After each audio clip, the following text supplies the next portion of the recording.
Brandis, earlier in the program, we discussed the next federal stimulus, and now joining us once again are Congressman Robin Kelly, Raja Krishnamoorthi, Brad Schneider, and Jesus Chuy Garcia. A reminder, we invited every Republican member of the Illinois delegation, but none accepted our invitation. We are glad that you four are here with us.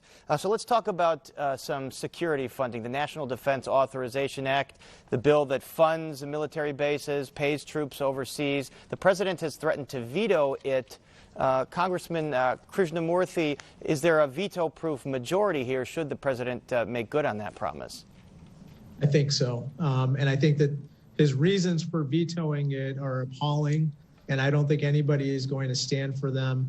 I think that our efforts to remove racism, unfortunately, that marks even aspects of our United States military and armed forces are really important right now more than ever.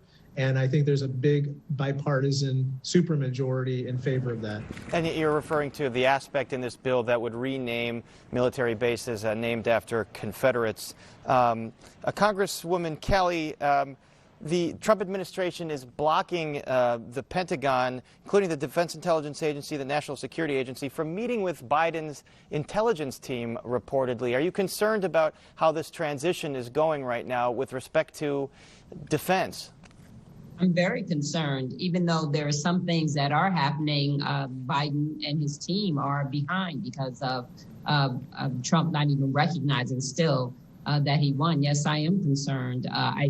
Oftentimes the reference is made about Bush and 911, how that held up things and caused some problems. And we don't want the same thing to happen with President-elect Biden. But no, I'm very concerned about it.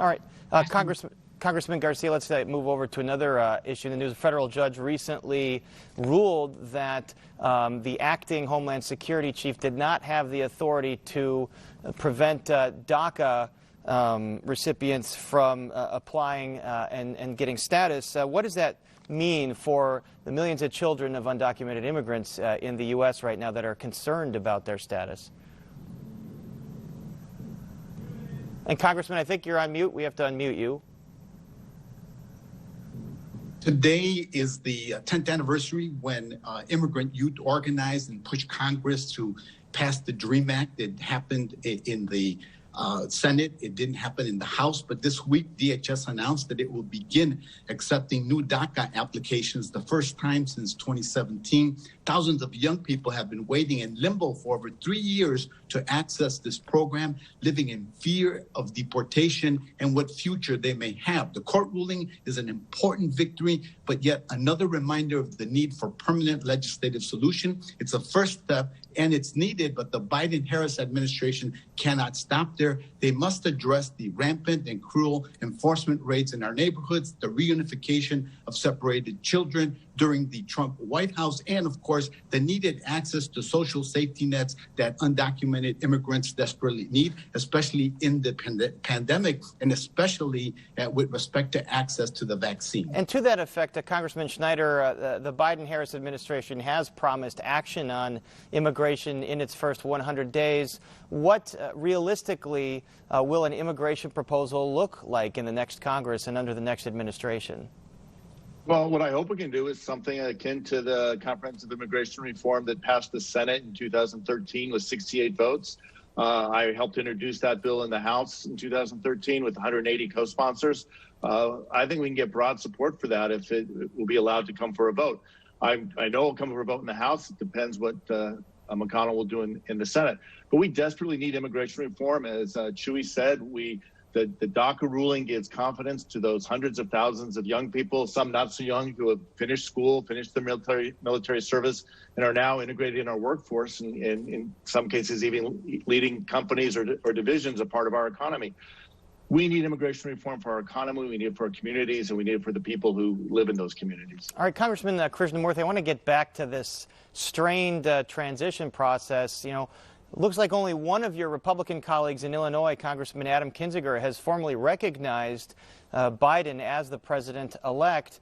And you have some of your GOP colleagues openly talking about challenging the Electoral College vote on January 6th when it comes to Congress. Just curious, your reaction to all these baseless claims and this process that just continues to be drawn out. It's disgraceful. I can't think of another word. You know, regardless of who the president has been in the past, whether it was a Democrat or a Republican, the predecessor was very graceful in making sure that there was a smooth transition for his successor. And in this case, that's not the fact. And what we face because of that are increased risks on the national security front, as we alluded to before, but also just an erosion of trust in our democratic system. I think that when we tell the rest of the world that they should adopt a democratic form of government, but here we have a lot of people who are questioning and indeed attacking fellow Republicans who are certifying elections left and right, state after state.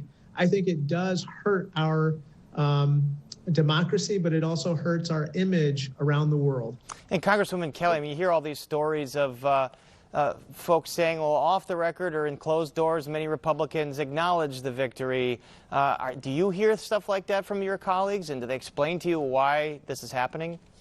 Honestly, I have not heard that, you know, from my colleagues. I'm extremely disappointed in my Republican colleagues that they're not speaking up. But actually, that's what we've been dealing with for the last 4 years. Very few have spoken up for what they know is the right thing to do. They've just gone along with the Trump program, and that's what they're doing right now. It's embarrassing, frankly.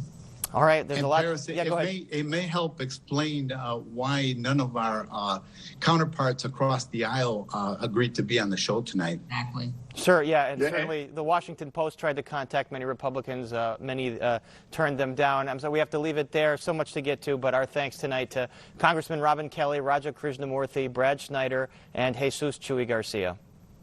Thank you. Thank you. Thank you. And now, Brandon.